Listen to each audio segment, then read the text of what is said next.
On Wednesday, 27th of April, spokesman from Indonesia, the world's largest palm oil producer, announced that they would be expanding their palm oil export ban on exports of crude palm oil and other palm oil products, causing uncertainty in the global food oil market. Speaking at a briefing on 27th, Indonesia's coordinating minister for economic affairs claimed that the export ban would be extended to cover crude palm oil, refined palm oil, and cooking oil. The announcement reversed his statement on the 26th that the ban would be only limited to exports of refined palm oil. It was reported that the ban would continue until the price of cooking oil in the country is reduced to 14,000 Indonesia rupiah per liter. The price of cooking oil in Indonesia has risen by more than 40% since the outbreak of the Russo-Ukrainian War, and now costs an average of more than 26,000 Indonesia rupiah per liter, causing several street protests against the skyrocketing price. In terms of production areas, Indonesia is the world's largest producer of palm oil, accounting for 60% of global palm oil production. In terms of exports, Indonesia and Malaysia together contribute for more than 90% of global palm oil exports. Palm oil is also very widely used in food manufacturing, in producing beauty products, and as biofuel. From the historical price we collected from Wind Financial Terminal, it is clear that after the ban policy has been announced, the price of palm oil futures has risen from 1,100 Chinese yuan per ton to more than 12,000 Chinese yuan per ton in 3 days. Given the price has already increased steadily since the end of 2021. Hundreds of Indonesian smallholder farmers staged a protest on the 17th of May in the capital Jakarta and in other parts of the country, demanding the government end a palm oil export halt that has slashed their incomes. From a statement from the many smallholder farmers groups, it is believed since the export ban, price of palm fruit had dropped 70% below a floor price set by regional authorities. Independent farmers are not protected by the floor price, which is fixed through an agreement between mills and large-scale cooperatives. Spokesman from the group estimates that at least 25% of palm oil mills have stopped buying palm fruit from independent farmers since the ban started. With such poor prices, farmers are hesitating to even harvest, he said. And now I'm going to give out some literature reviews, which contain some major thoughts and predictions from other sources. First of all, let's see the impact of Russian and Ukraine war.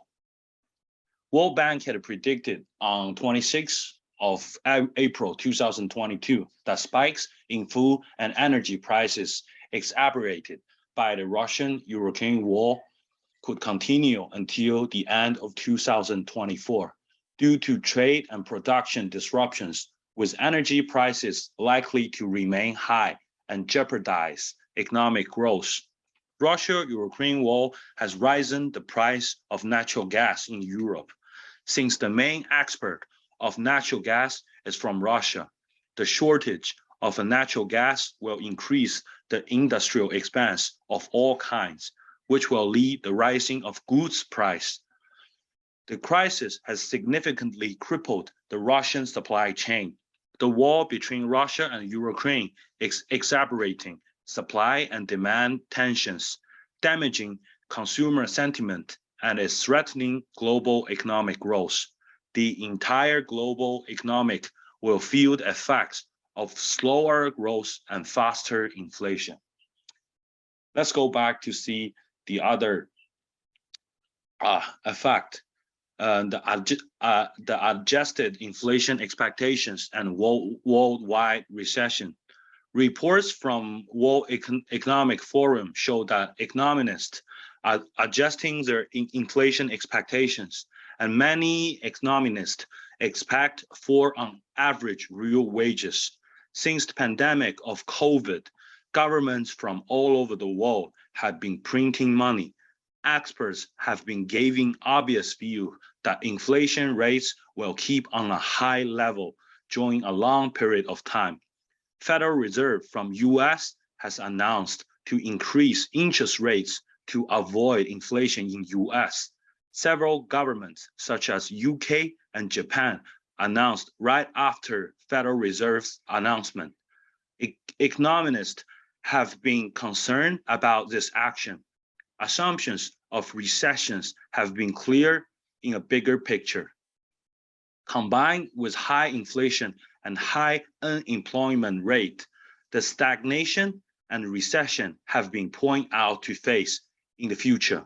The effects of stagnation include a decrease in economic output, a rise in unemployment, reduced job growth, lack of increase in wage for labor, a decline in sales and outputs.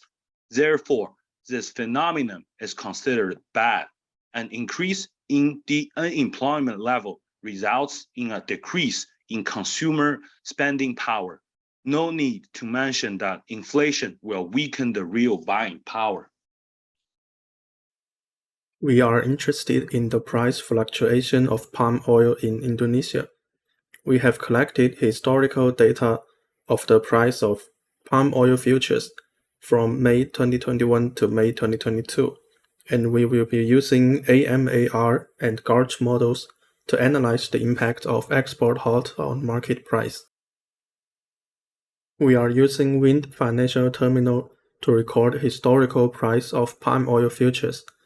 We have divided the data into two periods, labeling historical price from May 2021 to December 2021 as Stage 1, and labeling data from January 2022 to May 2022 as Stage 2. During the pandemic of COVID, governments from all over the world has been lowering interest rates and printed out massive amount of money to help stimulate the economy. The effect of massive QE will cause the rising of price on commodities around the world. As a result, we observed that the future price of palm oil has risen from 4,274 yuan per ton, which is on April the 27th, 2020, to 12,796 yuan per ton, which is on March the 4th, 2022. Due to the extraordinary pressure of price rising of palm oil, Indonesia government tried to ban the exports of palm oil to supply more domestically to control the price inside the country. However, before the policy has been announced, the historical record has shown that the expectation of short supply worldwide was priced in. Nevertheless, after the price has been announced, the price of palm oil still went up. Hi, I would like to explain our data and our model outcomes. First one is historical price data.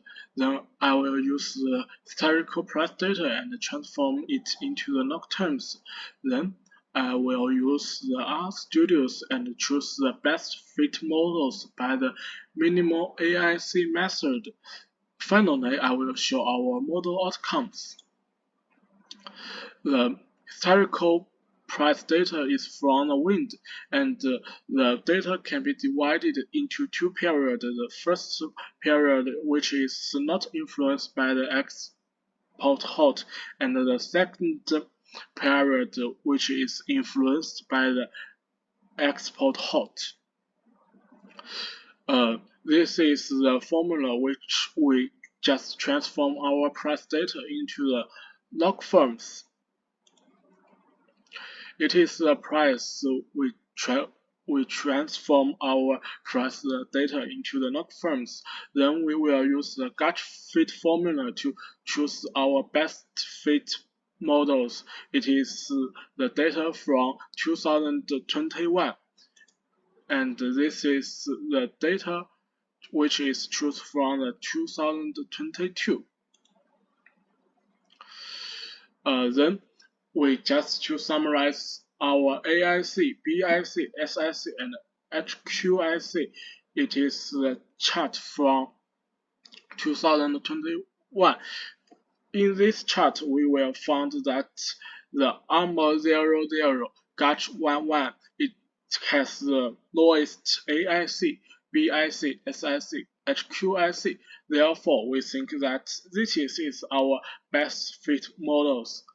However, in 2022, we just found that ARMOR 2 GACH 11 it has the lowest AIC. However, it don't have the lowest BIC. Therefore, we just use the minimal AIC as the method to choose our best fit models. Therefore, we choose these models. And it is our basic models of ARMOR 2 GACH 11 model and GACH 11 models.